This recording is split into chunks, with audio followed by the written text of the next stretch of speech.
तो ये 4th chapter है। इसमें चेन्स, ब्रांचेस और रिंग्स, वैसे मैंने इसकी आपको वीडियो भेज दी है। तो इसमें ये फार्मूले होते हैं, फार्मूले and structure of saturated compounds of carbon and hydrogen. तो कार्बन और हाइड्रोजन के जो सैचुरेटेड कंपाउंड्स बनते हैं उनमें सबसे पहले आता है एल्केन्स का नाम।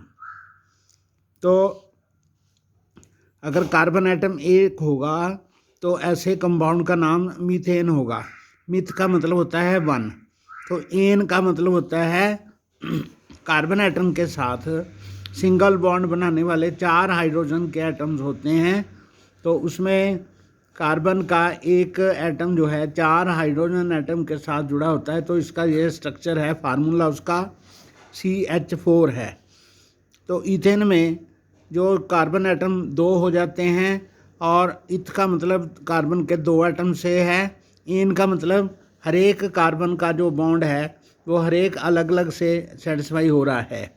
तो ये carbon to carbon single bond से जुड़ा हुआ है, और साथ में 3-3 एक कार्बन के एटम के साथ 3-3 हाइड्रोजन के एटम अलग से जुड़े हुए हैं। तो इसका फार्मूला है C2H6। आगे है प्रोपेन। प्रोपेन में कार्बन एटम नंबर ऑफ 3 हैं और हाइड्रोजन के हैं 8। ठीक है, तो इसका फार्मूला होता है CnH2n+2। यानी अगर कार्बन के n बराबर 2 हो तो हाइड्रोजन के 2 × 2 4, 4 + 2 6, तो C2H6, और C3H8, और C4H10, C5H12 और C6H14। तो ऐसे होंगे। और कार्बन के नंबर ऑफ एटम्स अगर 1 होगा तो मीथेन, 2 होगा तो ईथेन, 3 हो तो प्रोपेन, 4 हो तो ब्यूटेन, 5 हो तो पेंटेन, 6 हो तो हेक्सेन। तो ऐसे ये सारे जो एक ही सीरीज़ के सभी कंपाउंड्स हैं इनको हम एल्केन्स कहते हैं, जो कि सैचुरेटेड कार्बन हाइड्रोकार्बन्स होते हैं। बट इसका एक और अलग ब्यूटेन का हम लेते हैं। तो ब्यूटेन का 4 एटम होते हैं कार्बन के। तो इनको अगर ऐसे जोड़ें तो इससे ऐसा एक फिगर बन जाता है। हाइड्रोजन इसके 4 और 4 8 और 2 10 हैं। तो इसमें भी 4 और 4 और 8 2 10 हैं, लेकिन कार्बन एटम ऐसे आपस में जुड़े हुए हैं। तो एक कार्बन एटम के साथ 3 कार्बन एटम जुड़े हुए हैं, तो एक के साथ हाइड्रोजन है, बाकी एक के साथ इधर जुड़ा होता है, बाकी 3 हाइड्रोजन इसके साथ हैं। यानी CH3 ये इसमें CH1 है और इसमें CH3 है। तो ये complete molecule for 2 structures with formula C4H10। तो ऐसे जो होते हैं इनको आइसोमर्स कहते हैं। यानी इसमें हम इसको कहेंगे कि ये ब्यूटेन का इसका फार्मूला है अलग से। इसमें हम देखते हैं कि we see that both these structures have the same formula. दोनों स्ट्रक्चर का फार्मूला सेम है। Such compounds with identical molecular formula but different structure are called structural isomers. इनको आइसोमर्स कहते हैं। ऐसे ही in addition to straight and branched carbon chains some compounds have carbon atoms arranged in a form of a ring. तो कई atom ऐसे होते हैं उनमें कार्बन एटम जो होते हैं चेन में होते हैं, रिंग में होते हैं। For example cyclohexane has the formula C6H12 and the following structure. इसमें कार्बन एटम आपस में ऐसे चेन में एक दूसरे के साथ ऐसे जुड़े हैं, रिंग में ऐसे जुड़े हैं, और सभी जो कार्बन एटम्स के साथ जो खाली बॉन्डिंग है सभी की वो हाइड्रोजन एटम साथ में जुड़े हैं। ये जो सब्जी वाला है साथ में आता है। Can you draw the structure electron dot structure for the cyclohexane. तो इसमें इसका चेन ऐसे बनता है। आगे है स्ट्रक्चर ऑफ बेंजीन। बेंजीन में इसमें डबल बॉन्ड होते हैं, 3 डबल बॉन्ड होते हैं। तो ये वो ऊपर वाले जितने थे वो से थे सैचुरेटेड और ये अनसैचुरेटेड है। इसमें डबल बॉन्ड बनते हैं 3, इनको बेंजीन कहते हैं। फार्मूला इसका C6H6 है। तो all these carbon compounds which contain just carbon and hydrogen, तो ऐसे कंपाउंड्स जिनमें सिर्फ कार्बन और हाइड्रोजन होते हैं उनको हाइड्रोकार्बन्स कहते हैं। Among these the structure saturated hydrocarbons called alkanes, जो सिंगल बॉन्ड वाले हाइड्रोकार्बन्स होते हैं उनको एल्केन्स कहते हैं। और जो अनसैचुरेटेड हाइड्रोकार्बन्स विच कंटेन 1 और more double bonds are called alkenes, तो जिनमें 2 बॉन्ड होते हैं उनको एल्कीन्स कहते हैं, और जैसे जिनमें 3 बॉन्ड होते हैं उनको एल्काइंस कहते हैं।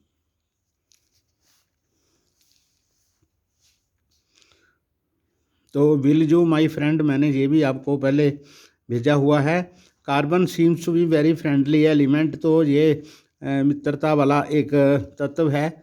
सो far we have seen looking at compounds of carbon and hydrogen, के साथ में हम देख रहे थे कार्बन और हाइड्रोजन के तत्व यौगिक देख रहे थे। But carbon also forms bond with other elements, और दूसरे एलिमेंट्स के साथ भी कार्बन जो है बॉन्डिंग बनाता है।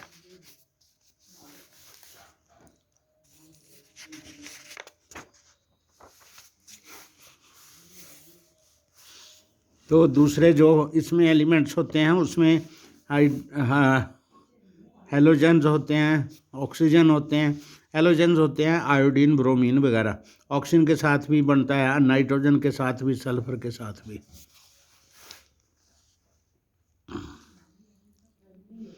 तो उसमें हाइड्रोजन कार्बन की चेन, हाइड्रोकार्बन चेन 1 और more hydrogens can be replaced by these elements. तो जैसे एक जो हाइड्रोकार्बन की चेन होती है तो कार्बन के एटम से हाइड्रोजन निकल जाती है और दूसरे एलिमेंट्स उसमें रिप्लेस कर जाते हैं। Such that the valency of carbon remains satisfied, जिससे कि कार्बन की जो बैलेंसी है वो सेटिस्फाई रहे। In such compounds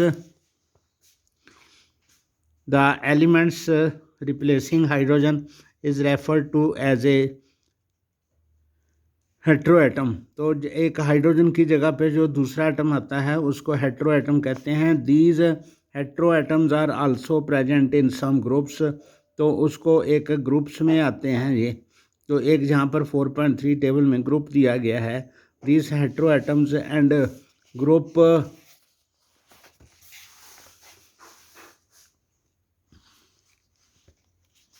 these heteroatoms and the group containing these confer specific properties।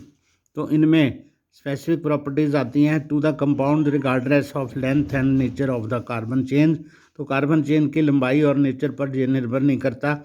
And hence are called functional groups, तो इनको फंक्शनल ग्रुप्स कहते हैं। तो उसमें एक स्पेसिफिकेशन जो एटम के साथ होती है उसी से उसका चरित्र जो होता है निर्भर करता है। Some important functional groups are given table 4.3 for free valency और valencies of the groups are shown by the single line. The functional groups is attached to the carbon at chain through this valency by replacing 1 hydrogen atom और atoms.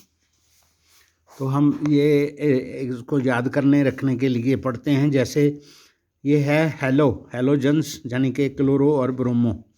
तो इसमें जो एक hydrogen atom होता है जहाँ वो क्लोरीन के साथ रिप्लेस होता है, जहाँ ब्रोमीन के साथ रिप्लेस होता है। एक हाइड्रोजन एटम की जगह पे जो OH लगता है तो उसको अल्कोहल्स कहते हैं। एक हाइड्रोजन एटम जो ऐसे C के साथ सिंगल हाइड्रोजन एटम और डबल बॉन्ड के साथ ऑक्सीजन जुड़ता है तो इसको एल्डिहाइड्स कहते हैं। और ऐसे अगर कार्बन एटम जो है उसके साथ में डबल बॉन्ड होता है ऑक्सीजन का तो उसको कीटोन कहते हैं। और एक के साथ डबल बॉन्ड होता है ऑक्सीजन का और साथ में ऑक्सीजन OH का बॉन्ड होता है तो उसको कार्बोक्सिलिक एसिड कहते हैं।